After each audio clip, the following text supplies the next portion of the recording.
तो hi friends, नमस्ते, जोहार। कल हमने पार्ट 1 बनाया था, ठीक है, अंडरस्टैंडिंग इंडिया का।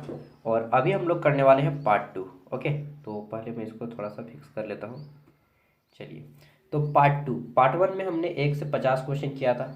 क्वेश्चन नंबर 1 से 50 तक लगभग 40 मिनट का वीडियो बना और देर रात को बना, तो मैं उसको मॉर्निंग पे अपलोड किया, ठीक है। और अभी हम लोग पार्ट 2 करने वाले हैं अंडरस्टैंडिंग इंडिया। कौन सी यूनिवर्सिटी? देखिए, अंडरस्टैंडिंग इंडिया मतलब कि भारत की एक समझ, ठीक है। भारत का क्या है इतिहास, क्या है मध्यकाल, क्या है वर्तमान काल का इतिहास, ठीक, क्या है भूगोल, क्या है राजनीति, सब का एक मोटा मोटा आपको जानकारी इसमें दी जाती है, ठीक है। पार्ट 1 इसमें मैंने कंप्लीट कर दिया 50 क्वेश्चन। अब हमारा वीडियो का पार्ट 2 जिसमें मैं आपको 51 से 100 तक के क्वेश्चन कराऊंगा। और ये आपके एग्जाम में 50 मार्क्स का ऑब्जेक्टिव आता है। वैसे तो मैं स्पेशल झारखंड के यूनिवर्सिटीज़ की तैयारी कराता हूँ, ठीक है। तो अगर आप दूसरे विश्वविद्यालय के भी हैं तो भी आपको इसमें काम देगा, क्योंकि ये understanding India all over Bharat में काम देता है, भारत के सभी विश्वविद्यालयों में काम देगा, ठीक है। हालांकि ये पेपर झारखंड में इसे ऑब्जेक्टिव फॉर्मेट में कर दिया गया है, मतलब कि 50 क्वेश्चन आते हैं ऑब्जेक्टिव 1 मार्क्स वाले। पास करने के लिए आपको 50 में 20 क्वेश्चन सही करने होते हैं। कितने? 20 आउट ऑफ 50। ओके, चलिए तो शुरू करते हैं। मैं फेस को दिखाना बंद करता हूँ। अच्छा, कुछ लोग मेरा नाम नहीं जानते हैं। मेरा नाम है सागर साव, ठीक है। I am from Bokaro. मैं बोकारो का रहने वाला हूँ, बट मैं रांची में रहता हूँ, ठीक है, पढ़ाई के पर्पज से। और हल्ला हो रहा तो हमको लगा झगड़ा उगड़ा हो रहा क्या यार। तो चलिए शुरू करते हैं, ठीक है। और इसको यहीं पे हम कट करते हैं फेस दिखाना, क्योंकि ज़्यादा पढ़ाई पे फोकस किया जाए। तो हमारा क्वेश्चन है, और मैं एक चीज़ बता रहा हूँ, जब भी हम क्लास लेंगे तो आप ऐसा सोचिएगा कि आप कॉलेज में बैठे हैं और प्रोफेसर का लेक्चर चल रहा है। आप ये सोच के आप मेरा क्लास कीजिएगा। ओके दोस्तों, नेक्स्ट। तो क्वेश्चन नंबर 51, वसुधैव कुटुंबकम किस ग्रंथ में मिलता है? तो आपको मैंने बताया था ये महाउपनिषद से लिया गया है। कहाँ से? महाउपनिषद से। और इसका मतलब क्या है? वसुधैव कुटुंबकम, इसका अर्थ होता है समस्त विश्व एक परिवार है, पूरा वर्ल्ड एक फैमिली है, ठीक है। नेक्स्ट, अगला जाता है, चोल साम्राज्य का विकास मुख्यतः किस क्षेत्र में हुआ था? तो चोल साम्राज्य मतलब एक समय था जब चोल साम्राज्य का पूरा दबदबा था दक्षिण भारत में, जो हम लोग साउथ इंडिया बोलते हैं ना, ठीक है। तो साउथ इंडिया दक्षिण भारत में चोल साम्राज्य का पूरा दबदबा था। आपने नाम सुना होगा विजया चोल, ठीक है। नेक्स्ट, आगे देख लेते हैं। अगला आ जाता है, तो हमारा है नेक्स्ट, विजयनगर साम्राज्य की स्थापना किसने की? विजयनगर साम्राज्य सबको मालूम होना चाहिए, हरिहर तथा बुक्का, हरिहर और बुक्का नाम के दो भाई थे, इन्होंने विजयनगर साम्राज्य की स्थापना की। So option B is the right answer. Option B इसका सही उत्तर हो जाएगा। हरिहर और बुक्का नाम के दो भाई थे। मुझे तो शायद डेट अगर कंफर्म याद होगा तो 1336 ईस्वी डेट था, ठीक है। और ये विजयनगर साम्राज्य वर्तमान जो कर्नाटक है वहाँ पे फैला हुआ था, कर्नाटक, और तुंगभद्रा नदी के सामने फैला हुआ था। विजयनगर साम्राज्य के सबसे महान राजा थे कृष्णदेव राय। कौन थे? राजा कृष्णदेव राय। इन्होंने एक पुस्तक लिखी है, उस पुस्तक का नाम है, क्या नाम है, अमुक्तमाल्यम करके कोई बुक है जो कृष्णदेव राय के द्वारा लिखी गई है, ठीक है। और हरिहर और बुक्का क्या है? तो हरिहर राय तथा बुक्का राय, इन्होंने स्थापना की थी विजयनगर साम्राज्य की, ठीक। चलिए आगे बढ़ते हैं। नेक्स्ट, अगला क्वेश्चन है हमारा, मुगल साम्राज्य का संस्थापक कौन था? तो मुगल साम्राज्य के संस्थापक थे बाबर, ठीक है। मोहम्मद जहीरुद्दीन बाबर मुगल साम्राज्य के संस्थापक थे। इन्होंने पानीपत की प्रथम युद्ध कब होता है? तो अरे यार, 1526 ईस्वी को पानीपत का प्रथम युद्ध होता है। बाबर पानीपत के प्रथम युद्ध को जीतकर भारत में मुगल साम्राज्य की स्थापना करते हैं। और भारत में प्रथम बार बम का प्रयोग किया जाता है। तोप, तोप, बम नहीं, तोप, ठीक है। तो तोप का प्रयोग पहली बार बाबर ने किया था। अब्राहिम लोदी, लोदी वंश का अंतिम राजा था अब्राहिम लोदी, उसको मारता है और हरा देता है और भारत में मुगल साम्राज्य की स्थापना करता है। कौन? तो ये बाबर, ठीक है। अकबर कौन है? तो अकबर मुगल साम्राज्य का सबसे महान राजा है, ठीक है। हुमायूं कौन है? तो अकबर का बेटा है, नहीं यार, अकबर का बाप है। ठीक है। औरंगजेब कौन है? तो औरंगजेब मुगल साम्राज्य का एक कट्टर क्या बोलेंगे शासक था, और इनको जिंदा पीर कहा जाता है। ये जो औरंगजेब है इनको जिंदा पीर कहा जाता है, जिंदा पीर। ठीक है। पीर मतलब होता है इस्लाम धर्म में एक तरह से बोल सकते हैं कि साधु संत, ठीक है, या भगवान टाइप से। नेक्स्ट अगला जाता है मराठा साम्राज्य की स्थापना किसने की? तो छत्रपति शिवाजी महाराज ने क्या क्या था मराठा साम्राज्य की स्थापना, ठीक है, शिवाजी। नेक्स्ट अगला जाता है कि सिख धर्म के 10वें गुरु कौन थे? तो गुरु गोविंद सिंह सिख धर्म के 10वें गुरु थे, गुरु गोविंद सिंह। इनकी एक बहुत प्रसिद्ध कहावत है, ठीक है, गिदड़ा नाल में शेर लड़ावा, चिड़िया नाल में बाज लड़ावा। गिदड़ा नाल में शेर लड़ावा, चिड़िया नाल में बाज लड़ावा, सवा से क्या जो था यार, सवा 100 से एक लड़ाऊं तब जाके गुरु गोविंद सिंह नाम कहाऊं। ठीक है, तो इस टाइप से कुछ है, मुझे याद नहीं है प्रॉपर तरीके से। गुरु गोविंद सिंह ये थे सिख धर्म के 10वें गुरु। ठीक है, नेक्स्ट आगे देख लेते हैं। अगला है सोहराय त्यौहार किस समुदाय से जुड़ा हुआ है? तो अभी सोहराय का फेस्टिवल है कल, अभी मैं ये वीडियो बना रहा हूँ, कब बना रहा हूँ, ये 21 मार्च को बना रहा हूँ। 22 मार्च को झारखंड में सोहराय है। ठीक है, 21 मार्च और 22 मार्च दोनों दिन सोहराय है यार।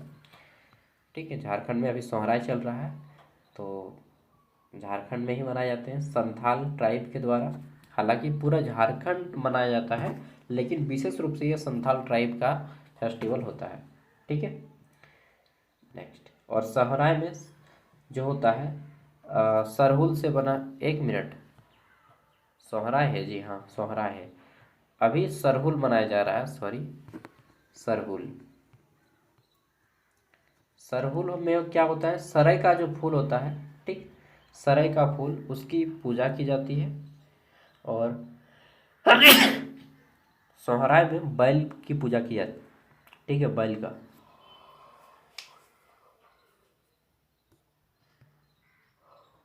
अगला क्वेश्चन है कर्मा त्योहार, कि कर्मा त्योहार किस जनजाति से जुड़ा हुआ है?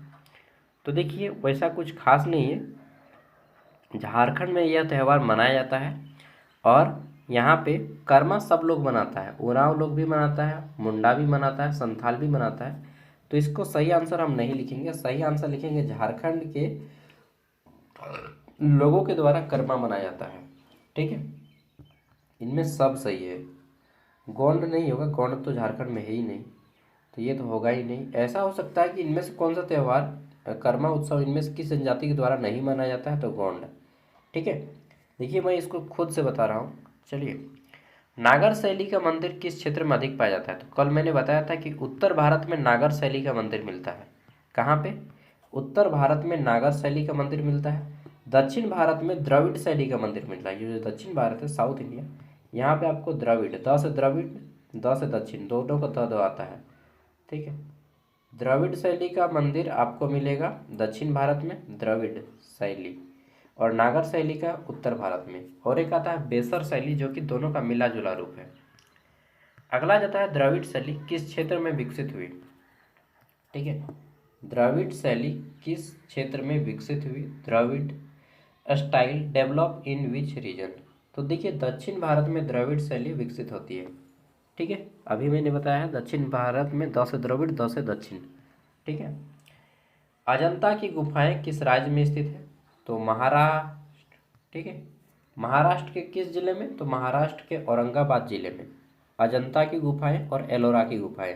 ठीक है, और इनमें 3 धर्म के पाए जाते हैं। कौन कौन सा धर्म? हिंदू धर्म, जैन धर्म और बौद्ध धर्म।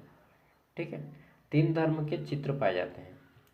एलिफेंटा गुफाएं कहाँ स्थित हैं? तो वही अजंता और एलोरा की जो गुफाएं हैं ये महाराष्ट्र के औरंगाबाद में स्थित हैं। ओके, चलिए नेक्स्ट, जय झारखंड जय महाराष्ट्र। आगे देख लेते हैं, जय भारत। खजुराहो मंदिर किस राज्य में स्थित है? तो खजुराहो का जो मंदिर है मध्य प्रदेश में स्थित है। ठीक है, चलिए और कुछ कुछ बताइए भैया। तो एक है गुजरात में सोमनाथ मंदिर, नाम सुने होंगे, सोमनाथ का मंदिर, ठीक है। मोढेरा का भी टेम्पल यहीं पे है। राजस्थान में क्या है, तो वो राजस्थान भारत का सबसे बड़ा राज्य है क्षेत्रफल के आधार पे, ठीक है। और उत्तर प्रदेश, उत्तर प्रदेश में क्या है, तो सबसे ज़्यादा जनसंख्या है, पूरे भारत का सबसे ज़्यादा जनसंख्या वाला राज्य है उत्तर प्रदेश, ठीक है। चलिए आगे बढ़ते हैं। नेक्स्ट अगला आता है महाबलीपुरम मंदिर किस राज्य में स्थित है, तो तमिलनाडु में महाबलीपुरम मंदिर स्थित है। कहाँ पे, तमिलनाडु में, तमिलनाडु में महाबलीपुरम का मंदिर स्थित है। ओके दोस्त, महाबलीपुरम का मंदिर किस राज्य में स्थित है, तमिलनाडु में। नेक्स्ट, अच्छा तमिलनाडु में ही भारत का सबसे ज़्यादा प्रचलित एक है मतलब हॉस्पिटल, भिलोर हॉस्पिटल, ठीक है। CMC इसका पूरा नाम है, CMC Christian medical college and hospital Vellore, ठीक है। मैं गया हूँ, AIIMS all India institute of medical science, AIIMS के द्वारा यह चलाया जाता है। भिलोर, वेल्लोर नाम है सिटी का, भिलोर बोलता है आदमी, वेल्लोर, ठीक है। काटपाड़ी जंक्शन में उतरते हैं आप, यहाँ से झारखंड से ट्रेन चढ़िएगा तो काटपाड़ी में नामिएगा, काटपाड़ी से फिर आपको ऑटो से जाना होता है, ठीक है। चलिए नेक्स्ट अगला जाता है ओडिसी नृत्य किस की उत्पत्ति है। ओडिसी नृत्य की उत्पत्ति कहाँ से हुई है, तो उड़ीसा से हुई है। नाम से ही पता चलता है ओडिसी यानी कि उड़ीसा, ठीक है। उड़ीसा की राजधानी क्या है, तो भुवनेश्वर, पुरानी राजधानी है कटक, ठीक है। चलिए, अरे भाई ओडिशा में स्कॉलरशिप आना शुरू हो गया मार्च में ही, 2026 का स्कॉलरशिप आना शुरू हो गया। और हमारे झारखंड में पिछले 2 साल से स्कॉलरशिप नहीं मिला है। सरकार कितना क्या है, कमीना है और क्या है वो गाँव दे दीजिए MC, और भी गाली दीजिए BDS के, ठीक है। ये सरकार हम लोग की है जो स्टूडेंट का कम से कम स्कॉलरशिप नहीं दे पा रही यार। कितना स्कॉलरशिप का अमाउंट है, मतलब मात्र 360 करोड़, 360 करोड़ रुपया अगर दे देगा तो हम लोग का स्कॉलरशिप मिल जाएगा। इतना ही पैसा देने में उसका GD फट जाता है, ठीक है कोडवर्ड में गए गाली देता हूँ मैं। चलिए क्वेश्चन है हमारा, कुचिपुड़ी नृत्य किस राज्य से संबंधित है, तो कुचिपुड़ी जो नृत्य है आंध्र प्रदेश से संबंधित है। आंध्र प्रदेश में कुचिपुड़ी नृत्य होता है, ठीक। आंध्र प्रदेश की राजकीय भाषा क्या है, तो आंध्र प्रदेश में बोला जाता है तेलुगु, ठीक। तेलुगु, और तेलंगाना में भी तेलुगु बोला जाता है। मैं तेलंगाना गया हूँ, आंध्र प्रदेश गया हूँ लेकिन रुका नहीं हूँ, तेलंगाना में तो रुका हुई हूँ हैदराबाद में। चलिए केरल का लोक नृत्य क्या है, तो केरल में चलता है कथकली, कर्नाटक में यक्षगान, ठीक। तमिलनाडु में भरतनाट्यम और आंध्र प्रदेश में कुचिपुड़ी।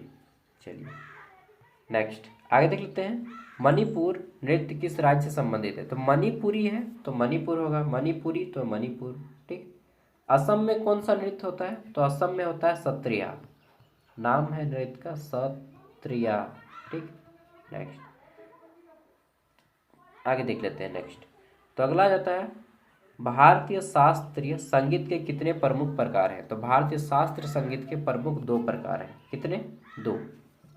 भारतीय शास्त्रीय संगीत के 2 प्रमुख प्रकार हैं, हिंदुस्तानी और कर्नाटक। ओके नेक्स्ट, हिंदुस्तानी संगीत मुख्यतः किस क्षेत्र में प्रचलित है, जो हिंदुस्तानी संगीत है वह किस क्षेत्र में प्रचलित है, तो उत्तर भारत में। हिंदुस्तानी संगीत उत्तर भारत में प्रचलित है। ओके चलिए, एक मिनट यार, सर्दी कर दिया है मेरा भाई। आगे देख लेते हैं, अगला क्वेश्चन आ जाता है हमारे यहाँ पे, कर्नाटक संगीत मुख्यतः कहाँ प्रचलित है, तो कर्नाटक का जो संगीत है वो कहाँ पे रहेगा, दक्षिण भारत में रहेगा, साउथ इंडिया, ठीक।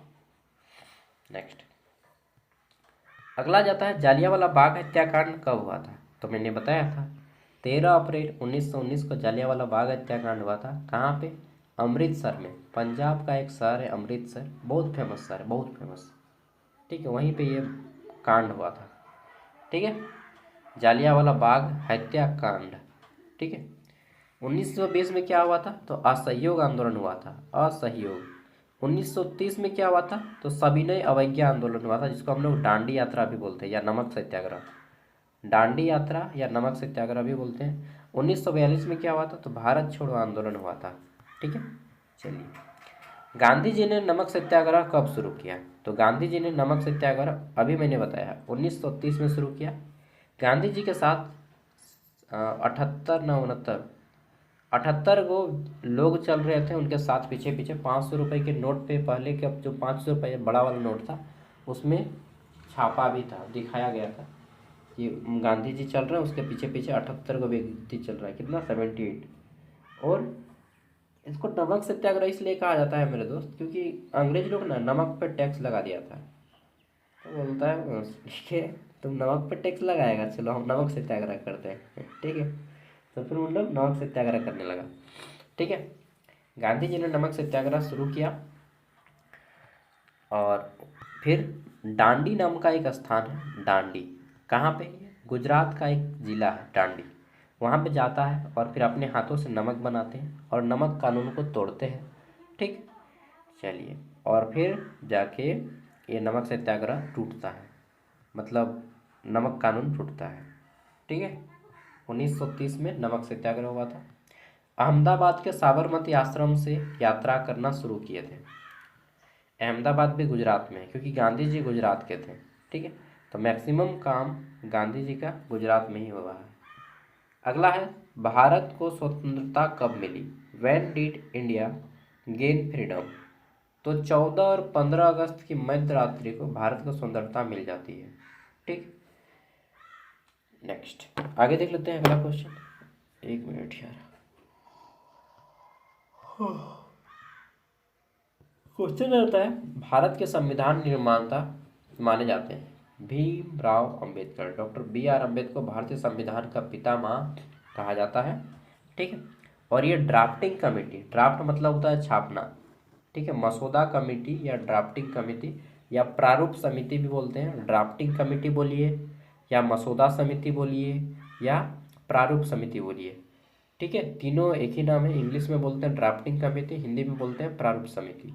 इसके अध्यक्ष थे डॉक्टर भीमराव अंबेडकर। इनको काम मिला था कि भाई आप संविधान को छापिएगा, ठीक है। इनके कमेटी में मतलब भीमराव अंबेडकर के अंडर में 7 गो आदमी मिल के ये छापने का काम करते थे। कितने कमेटी में इनके साथ शामिल थे? 7 गो व्यक्ति, ठीक है। छापने में कितना समय लगा है मतलब संविधान को बनाने में? तो 2 वर्ष 11 महीना और 18 दिन का समय लगा था। लगभग 65 लाख रुपया खर्चा हुआ था उस टाइम पे संविधान को बनाने में, ठीक है। चलिए, और संविधान सभा के अस्थाई अध्यक्ष कौन थे? अस्थाई परमानेंट अध्यक्ष। तो परमानेंट अध्यक्ष थे भारत के प्रथम राष्ट्रपति डॉक्टर राजेंद्र प्रसाद। और नॉन परमानेंट मतलब टेम्पोररी अध्यक्ष किसे बनाया गया था? अस्थाई अध्यक्ष, अस्थाई अस्थाई अध्यक्ष किसे बनाया गया था? तो भारत के संविधान के अस्थाई अध्यक्ष बनाया गया था डॉक्टर सच्चिदानंद सिन्हा, नाम सुना होगा, डॉक्टर सच्चिदानंद सिन्हा। ये अस्थाई मेंबर थे भारतीय संविधान के, ठीक है। नेक्स्ट, भारतीय संविधान का निर्माण कब पूरा हुआ? तो भारत का जो संविधान बनता है इसका निर्माण 1949 में पूरा होता है। 1949 को भारत का संविधान निर्माण पूरा हो जाता है कि भाई अब संविधान बनना कंप्लीट हो गया, ठीक। तो भारत का संविधान का निर्माण कब पूरा हुआ? 1949 में, 1949 में। कब पूरा डेट बता दीजिए भैया। तो 26 नवंबर 1949 को भारत का संविधान बन के रेडी हो जाता है, ठीक है। चलिए, और लागू कब होता है? 26 जनवरी 1950 को। देखिए, अब वीडियो देखते देखते 19 मिनट हो चुका है। तो मैं क्या बोलता हूँ कि कम से कम 20 मिनट अगर आप वीडियो देखते हैं ऑनलाइन तो 5 मिनट का ब्रेक लीजिए, फिर फ्रेश होइए, उसके बाद फिर आके वीडियो देखना शुरू कीजिए।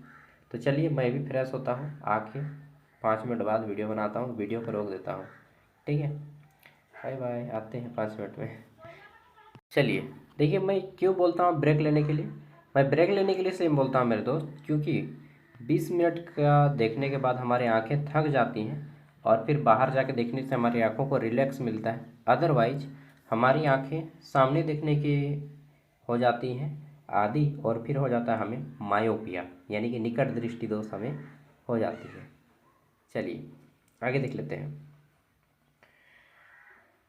अगला क्वेश्चन है, भारतीय संविधान को किस तारीख को अपनाया गया? तो अभी मैंने बताया है, अपनाया गया कब? 26 जनवरी 1950 को ये क्या होता है? लागू होता है, ठीक है। अच्छा सॉरी, यहाँ पे होना चाहिए भारतीय संविधान को किस तारीख बनकर तैयार हुआ, ठीक है, उसी को आप बोलिएगा अपनाया गया है, ठीक है। तो 26 नवंबर 1949 को जो बनकर तैयार हो गया इसी दिन अपनाया गया, सॉरी, ठीक है। 26 नवंबर 1949 को जिस दिन हमारा संविधान बनकर तैयार हो जाता है उसी दिन अपनाया गया, ठीक। अपनाया गया मतलब बनकर तैयार हो गया, ठीक है। 26 नवंबर 1949 को संविधान को अपनाया जाता है क्योंकि उसी दिन यह बनकर तैयार हो गया, और 26 जनवरी 1950 को लागू किया जाता है। भारतीय संविधान की प्रस्तावना में कितने आदर्श हैं, आइडियल हैं? तो भारतीय संविधान की प्रस्तावना में कितने आइडियल हैं? 5, 5 आदर्श हैं, ठीक है। भारतीय संविधान की प्रस्तावना में 5 आदर्श हैं, 5 आइडियल हैं। आगे देख लेते हैं अगला, ये कौन कौन से हैं? तो न्याय, स्वतंत्रता, समानता, बंधुत्व और संप्रभुत्ता, ये 5 गो आदर्श माना गया है। अगला आ जाता है सत्यमेव जयते, भारत का राष्ट्रीय आदर्श वाक्य है, यह किस लिपि में लिखा गया है? तो सिंपल सा है कि संस्कृत भाषा की लिपि क्या है? सत्यमेव जयते ये भारत का राष्ट्रीय आदर्श वाक्य है और इसे मुंडक उपनिषद से लिया गया है। कहाँ से? मुंडक उपनिषद। अब बात आता है मुंडक उपनिषद किस भाषा में लिखा गया? तो संस्कृत भाषा में। तो संस्कृत भाषा की लिपि क्या है? देवनागरी। क्या बोलिएगा? देवनागरी, हाँ। अरे भैया ये तो हिंदी लिपि की है ना, मतलब हिंदी भाषा की लिपि है। बिल्कुल, जो हिंदी लिखते हैं उसी से तो हम लोग संस्कृत भी लिखते हैं ना। हिंदी से जो हम लोग वर्ड यूज करते हैं क ख ग घ और आहार से, यही तो संस्कृत में भी वर्ड यूज होता है। तो हिंदी और संस्कृत दोनों भाषा की लिपि देवनागरी है, ठीक है। चलिए, तो ये देवनागरी की लिपि में लिखी गई है सत्यमेव जयते, जिसे मुंडक उपनिषद से लिया गया है और भारत का राष्ट्रीय आदर्श वाक्य है, ठीक है। संथाल विद्रोह कब हुआ था? तो 1855 में संथाल विद्रोह होता है, 1855, ठीक। और संथाल विद्रोह को भारत की प्रथम जन क्रांति कही जाती है। क्या? भारत की प्रथम जन क्रांति संथाल विद्रोह को कहा जाता है, ठीक। और इसके नायक कौन थे? सिद्धू और कान्हू मुर्मू। सिद्धू, नाम है सिद्धू, अक्षय कुमार का मूवी देखते हैं ना, एक लात मारता है ऊपर चला जाता है, ए सिद्धू ए सिद्धू तू बहुत भोला भारे। तो सिद्धू और कान्हू मुर्मू, सिद्धू मुर्मू और कान्हू मुर्मू, इसी के नाम पे आपके यूनिवर्सिटी का नाम पड़ा है, Sidhu Kanhu Birsa, sorry, Sidhu Kanhu university, Sidhu Kanhu Murmu university Dumka, ठीक है।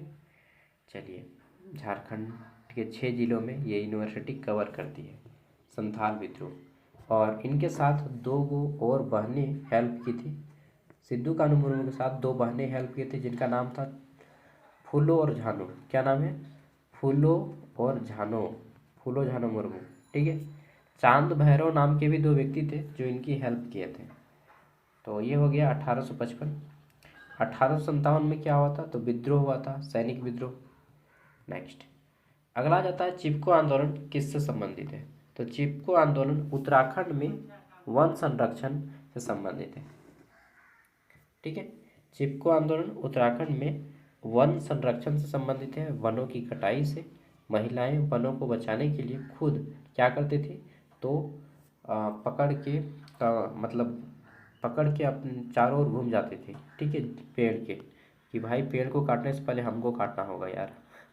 नेक्स्ट, भारत में कुंभ मेला कितने वर्षों में आयोजित होता है? तो मैंने भी बताया था कि 12 वर्षों में कुंभ मेला लगता है। अगर आपने हमारा पार्ट 1 देखा होगा तो मैक्सिमम क्वेश्चन का आंसर आपको मालूम होगा।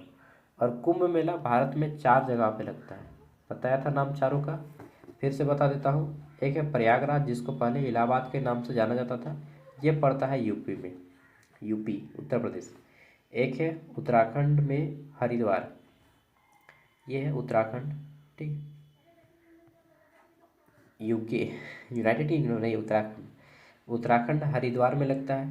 तीसरा लगता है उज्जैन में, ठीक, उज्जैन मध्य प्रदेश, हाँ मैं कल नहीं बता पाया था, एमपी, उज्जैन में लगता है। चौथा लगता है नासिक में, जो कि महाराष्ट्र में है, एमआर, ठीक है। तो ये 4 जगह में कहाँ क्या लगता है? तो लगता है आपका कुंभ मेला 3 साल 3 साल 3 साल 3 साल के अंतराल में, मतलब यहाँ पे लगा 3 साल, तो 3 साल बाद यहाँ लगेगा, 3 साल बाद यहाँ लगेगा, 3 साल बाद यहाँ लगेगा, फिर 3 साल बाद यहाँ लगेगा। तो मतलब एक स्थान का पारी दोबारा आते आते 12 साल लगेगा, ठीक है। यहाँ पे दोबारा आने के लिए 12 साल लगेगा, ठीक है। तो 12 साल बाद होता है प्रत्येक स्थान पे, और 3-3 साल का अंतराल होता है, ठीक है। ऐसा नहीं कि चारों मेला एक ही साल लग जाएगा, नहीं, 3-3 साल के अंतराल में मेला लगता है और किसी एक ही जगह लगेगा, ठीक है। फिर 3 साल बाद किसी दूसरे जगह पे लगेगा, फिर 3 साल बाद किसी दूसरे जगह पे लगेगा। नेक्स्ट है अमरनाथ गुफा किस राज्य में स्थित है? तो अमरनाथ गुफा जम्मू कश्मीर में स्थित है, ठीक है। अमरनाथ, जय हो बाबा अमरनाथ। नेक्स्ट, गरबा नृत्य किस राज्य का लोक नृत्य है? तो गरबा जो है यह गुजरात में गरबा और डांडिया किया जाता है, ठीक है। नेक्स्ट, पंजाब में भांगड़ा किया जाता है, भांगड़ा, ठीक है। पंजाब में क्या किया जाता है भैया? तो भांगड़ा, रे यार, देसी भांगड़ा, भांगड़ा और गिद्धा, ठीक है। भांगड़ा और गिद्धा किया जाता है पंजाब में। यहाँ पे क्या होता है? राजस्थान में घूमर, घूमर का नाम सुने हैं? घूमर, घूमर घूमर रे भाई सा घूमर खेल रे। तो गरबा हो गया गुजरात में, डांडिया हो गया गुजरात में, राजस्थान में घूमर, पंजाब में गिद्धा और भांगड़ा। महाराष्ट्र में क्या होता है? तो महाराष्ट्र में आई थिंक रंगोली होता है, नहीं नहीं नहीं, क्या जो बोलते हैं उसको यार, ये एक नाटक जैसा कुछ होता है यहाँ पे, ठीक है। चलिए आगे देख लेते हैं। नेक्स्ट, मैं याद बहुत दिन से नहीं पढ़ा हूँ इसलिए दिमाग में याद है लेकिन रिपीट नहीं हुआ इसलिए भूल गया हूँ, ठीक है। तो महाराष्ट्र में होता है कुछ, क्या जो बोलते हैं उसको याद नहीं आ रहा है। बिहू नृत्य किस राज्य से संबंधित है? तो असम में होता है बिहू, असम में होता है, ठीक है। चलिए, नागालैंड में एक त्यौहार होता है जिसको हॉर्नबिल बोलते हैं, क्या बोलते हैं? Hornbill, HORN bill. हॉर्नबिल त्यौहार कहाँ होता है? नागालैंड में होता है, ठीक है। नेक्स्ट, सत्रिया किस राज्य में है? अभी मैंने बताया है सत्रिया, कहाँ पे? असम, असम में होता है सत्रिया, ठीक है। नेक्स्ट, असम की राजधानी कहाँ है? दिसपुर, और असम का सबसे बड़ा शहर कहाँ है? गुवाहाटी, ठीक है। गुवाहाटी में एक IIT है, IIT गुवाहाटी। नेक्स्ट, असम में एक एम्स भी है, एम्स गुवाहाटी। मोहिनी अट्टम किस राज्य का नृत्य है? तो मोहिनी अट्टम केरल में होता है। कथकली और मोहिनी अट्टम केरल में मनाया जाता है। केरल में 2 गो है, एक मोहिनी अट्टम और एक है कथकली, ठीक है। एक मलयालम फिल्म है, क्योंकि केरल में मलयालम चलता है, आप उसे देख सकते हैं, उसका नाम है प्रेमालू, हो सकता है आप में से कुछ देखे होंगे, ठीक है। तो प्रेमालू एक मस्त मूवी है, कॉमेडी मूवी है और लव स्टोरी है। मैं देखा था उस दिन, मज़ा आया था, पूरा कॉमेडी, ठीक है। नेक्स्ट, अगला आता है कन्वर यात्रा, सॉरी, कन्वर यात्रा किस देवता से संबंधित है? तो इसका तो आंसर मुझे भी नहीं मालूम है, शिव देवता से ना, भगवान शिव से संबंधित है कन्वर यात्रा। भारत में सबसे पुराना विश्वविद्यालय कौन सा है? तो तक्षशिला विश्वविद्यालय भारत में सबसे पुराना विश्वविद्यालय है, ठीक है, तक्षशिला। ये हालांकि भारत में नहीं है, वर्तमान पाकिस्तान के हिस्से में चला गया है, ठीक है। नालंदा विश्वविद्यालय कहाँ पे है? तो बिहार में है नालंदा, ये जो नालंदा यूनिवर्सिटी है बिहार में है। इसकी स्थापना कुमारगुप्त प्रथम ने की थी। विक्रमशिला विश्वविद्यालय भी कहाँ पे है? तो ये भी बिहार में। इसकी स्थापना किसने किया था? इसकी स्थापना किए थे धर्मपाल ने, ठीक है। नेक्स्ट, वल्लभी की स्थापना किसने की थी? याद नहीं है। नेक्स्ट, नालंदा विश्वविद्यालय किस धर्म के अध्ययन के लिए प्रसिद्ध था? तो नालंदा जो यूनिवर्सिटी था ये बौद्ध धर्म के लिए प्रसिद्ध था, बौद्ध धर्म, ठीक है। नेक्स्ट, अगला आ जाता है हमारा यहाँ पे, अच्छा, बौद्ध धर्म के बारे में सबको मालूम है, गौतम बुद्ध इसके संस्थापक थे। बुद्ध को ज्ञान की प्राप्ति बोध गया बिहार में होता है। बोध गया में महात्मा बुद्ध का एक बहुत बड़ा फोटो बना हुआ है, बोध गया बिहार। विज्ञान और प्रौद्योगिकी का विकास किस काल में सबसे अधिक हुआ? तो विज्ञान और प्रौद्योगिकी, साइंस एंड टेक्नोलॉजी, इसका जो डेवलप होता है सबसे ज़्यादा किस काल में होता है? तो गुप्त काल में, ठीक है। गुप्त काल में, कल मैंने बताया था ना, गुप्त काल में आर्यभट्ट का जन्म हुआ जिन्होंने जीरो की खोज की। गुप्त काल में महर्षि चरक का जन्म हुआ जिन्होंने चरक संहिता लिखा। गुप्त काल में महर्षि सुश्रुत का जन्म हुआ जो सुश्रुत संहिता लिखे। गुप्त काल में बराहमिहिर जन्म लिए, गुप्त काल में समुद्रगुप्त जन्म लिए थे, जिसे भारत का नेपोलियन कहा जाता है। समुद्रगुप्त को भारत का नेपोलियन कहा जाता है। ठीक, गुप्त काल बहुत ज़्यादा प्रसिद्ध है क्योंकि इसमें विज्ञान का बहुत ज़्यादा डेवलपमेंट हुआ। ठीक है, नेक्स्ट अगला जाता है, अच्छा गुप्त काल में ही ये भी लिखा गया था आपका, पाणिनि जन्म लेते हैं। ठीक, चार धाम यात्रा में कौन सा स्थान शामिल नहीं है? हिंदू धर्म में चार धाम होता है। ठीक है, चार धाम नाम सुने होंगे, एक है बद्रीनाथ, ठीक, एक है पुरी जगन्नाथपुरी, ठीक है, एक है द्वारिका, और चौथा क्या है? तो जो है ये काशी नहीं होगा, चौथा है आपका तमिलनाडु में है, क्या बोलते हैं यार, माहेश्वरम न, रामेश्वरम, रामेश्वरम। ठीक है, चौथा धाम क्या है? रामेश्वरम।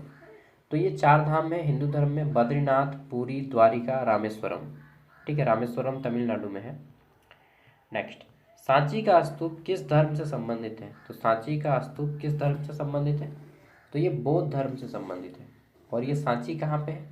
तो मध्य प्रदेश का एक जिला है रायसेन। कौन सा? रायसेन। वहीं पे ये सांची का स्तूप संबंधित है। बोलिएगा भैया आपको इतना जीके कैसे याद है? अरे भैया आईएएस बनना चाहता था लेकिन बन नहीं पाया। ठीक है, एक बार अटेम्प्ट दिया, मेरा हवा निकल गया। ठीक है, तो मैंने छोड़ दिया तैयारी फिर।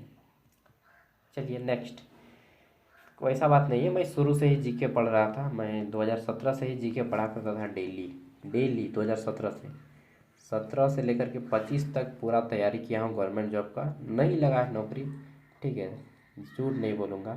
मैं जैसा नौकरी चाहता था वैसा नौकरी नहीं मिला, लगा था टूट फूटी, मतलब जो एकदम बैकवर्ड क्लास का नौकरी होता है ना, वैसा नौकरी लगा था।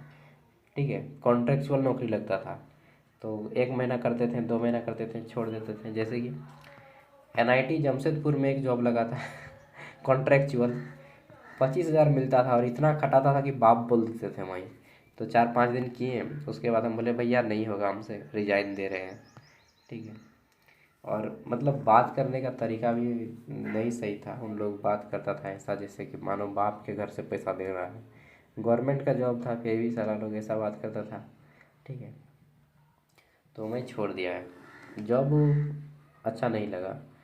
ठीक है, और मैं इसी में टीचिंग प्रोफेशन में ही खुश हूँ यार। बनूंगा तो प्रोफेसर, असिस्टेंट प्रोफेसर, अदरवाइज और हमको सिविल सर्विस नहीं ज्वाइन करना है। अशोक स्तंभ किस साम्राज्य से संबंधित है? तो अशोक स्तंभ किससे संबंधित है? चंद्रगुप्त मौर्य, मौर्य साम्राज्य। कैसे भैया? सम्राट अशोक चंद्रगुप्त मौर्य साम्राज्य से कैसे संबंधित है? तो आपको मालूम है चंद्रगुप्त मौर्य ने मौर्य साम्राज्य की स्थापना की। किसने? चंद्रगुप्त मौर्य। हाँ, ये तो मालूम है, चंद्रगुप्त मौर्य ने चाणक्य की सहायता से मौर्य साम्राज्य की स्थापना की। चंद्रगुप्त मौर्य का बेटा होता है बिंदुसार। क्या नाम होता है? बिंदुसार। सार एक झारखंड में गाली है, ठीक है, हम लोग बोलते हैं ना दूरसार। अब बिंदुसार, अब बिंदुसार का बेटा होता है अशोक। कौन होता है? अशोक। तो समझ गए हैं, सबसे पहले चंद्रगुप्त मौर्य, उसका बेटा होता है बिंदुसार, और बिंदुसार का बेटा होता है अशोक। अशोक मौर्य, पूरा नाम होता है अशोक मौर्य। तो ये मौर्य साम्राज्य के थे। ठीक है, और चंद्रगुप्त मौर्य का नाती था, नाती। नेक्स्ट, भारत का राष्ट्रगान किसने लिखा है? तो कल भी मैंने बताया था, रविंद्रनाथ टैगोर, श्री रविंद्रनाथ टैगोर ने भारत का राष्ट्रगान लिखा है। रविंद्रनाथ टैगोर भारत के राष्ट्रगान को आइडियली रूप से 52 सेकंड में गाया जाता है। कितने में? 52 सेकंड में गाया जाता है, और शॉर्ट में 20 सेकंड में गाया जाता है, शॉर्ट में। ठीक है, संक्षिप्त रूप से 20 सेकंड में गाया जाता है। बंकिम चंद्र चटर्जी कौन है? तो ये है भैया जो क्या किए हैं, भारत का राष्ट्रगीत लिखे हैं। क्या है भारत का राष्ट्रगीत? वंदे मातरम सुजलाम सुफलाम मलयज शीतलम सस्यश्यामलम मातरम वंदे मातरम वंदे मातरम। तो ये क्या है? भारत का राष्ट्रगीत है। इसको किसने लिखा है? श्री बंकिम चंद्र चटर्जी ने। ठीक है, आनंद मठ नाम का एक किताब है उससे, ठीक है। गांधी जी कौन है? ये गांधी कौन है? गांधी को नहीं जानते हैं? गांधी को नहीं जानता हूँ मैं, नहीं मारता है उसको पूरा। बताओ गांधी कौन है? गांधी को नहीं जानता यार, बापू है जिन्होंने देश को आज़ादी दिलाई, ठीक है, बापू कहे जाते थे। नेहरू कौन है? नेहरू चाचा जी, ठीक है। नेक्स्ट, और भारत के प्रथम प्रधानमंत्री। नेक्स्ट, वंदे मातरम किसने लिखा? तो श्री बंकिम चंद्र चटर्जी, ठीक है। किससे? आनंद मठ नाम का एक किताब होता है उसी से। नेक्स्ट, स्वराज मेरा जन्मसिद्ध अधिकार है, किसने कहा? स्वराज क्या है? मेरा जन्मसिद्ध अधिकार है, किसने कहा? बाल गंगाधर तिलक ने। बाल गंगाधर तिलक ने स्वराज मेरा जन्मसिद्ध अधिकार है ये लिखा। ओके, अगला आता है आजाद हिंद फौज का नारा क्या था? जय हिंद बोला करते थे। आजाद हिंद फौज वाले क्या बोलते थे? जय हिंद, ठीक है। सुभाष चंद्र बोस इसके प्रमुख नेता थे, ठीक। और इसकी स्थापना सिंगापुर में हुई थी। दांडी मार्च किससे संबंधित है? तो दांडी मार्च जो संबंधित है नमक सत्याग्रह से संबंधित है। कब शुरू हुआ था? 1930 में। अभी मैंने बताया है कि 78 को आदमी चल रहा था गांधी जी के साथ, अहमदाबाद के साबरमती आश्रम से शुरुआत किए थे, ठीक है। असहयोग आंदोलन ये जो है कब शुरू होता है? 1920 में। भारत छोड़ो आंदोलन कब शुरू होता है? 1942 में। स्वदेशी आंदोलन कोई फिक्स डेट नहीं है, ठीक है। स्वदेशी आंदोलन सब स्वदेशी आंदोलन में है। भारत का राष्ट्रीय वृक्ष कौन सा है? तो बरगद, ठीक है। बरगद क्या है? भारत का राष्ट्रीय वृक्ष है। ओके, बरगद, बनियान ट्री इंग्लिश में बोलते हैं ना। देखिए यहाँ पे लिखा है बनियान, बनियन। नीम, नीम के बारे में सबको जानते हैं। नीम एक तीता ट्री है, लेकिन इसकी महत्व बहुत ज़्यादा है, क्योंकि नीम का दतून अगर आप मुंह धोते हैं डेली सुबह को, ठीक है, तो आपके बैक्टीरियाज, अब बैड बैक्टीरियाज मरते हैं और गुड बैक्टीरिया जन्म लेते हैं। पीपल के बारे में सबको मालूम है। पीपल क्या है? तो बरगद के जैसा ही एक विशाल वृक्ष है, ठीक। और पीपल से मैं बता देता हूँ, भारत में जो दिया जाता है, भारत का सबसे बड़ा पुरस्कार क्या है? भारत रत्न। भारत रत्न जो होता है ना, वो पीपल के पत्ते के छाप का होता है। आपने कभी नहीं देखा होगा भारत रत्न, गूगल पे सर्च करके देखिएगा। भारत रत्न का जो आकार है किस पत्ते के समान है? तो पीपल के पत्ते के समान है। पीपल का पत्ता ही छाप रहता है, उसी में लिखा रहता है भारत रत्न। तो भारत रत्न पीपल के पत्ते के छाप में बना होता है, ठीक है। आम क्या है? फलों का राजा है। आपको सब बताऊंगा क्या। 100 नंबर, अंतिम क्वेश्चन, भारत का राष्ट्रीय फल कौन सा है? तो आम। आम भारत का राष्ट्रीय फल है। अब मैं आप लोगों से अंतिम क्वेश्चन पूछ रहा हूँ, आप लोग बताइएगा कि किस फल में, कौन से फल में सभी विटामिन पाए जाते हैं, ठीक है। कौन से फल में सभी विटामिन पाए जाते हैं? मैं ऑप्शन देता हूँ, ठीक। ऑप्शन ए केला, ऑप्शन बी संतरा, ऑप्शन सी पपीता, और ऑप्शन डी क्या दूंगा? शरीफा। बताइए इन चारों में सबसे सही उत्तर क्या है? अगर आप आंसर करते हैं तो आपसे ये दो चीज़ पता चलता है कि आपको ये बेसिक नॉलेज मालूम है कि किस फल में सभी विटामिन पाए जाते हैं, मतलब वो फल अगर आप खाएंगे तो आपको हर एक विटामिन मिलेगा। Vitamin A, vitamin B, vitamin C, vitamin D, vitamin E और विटामिन के, 6 प्रकार के विटामिन होते हैं, ठीक है।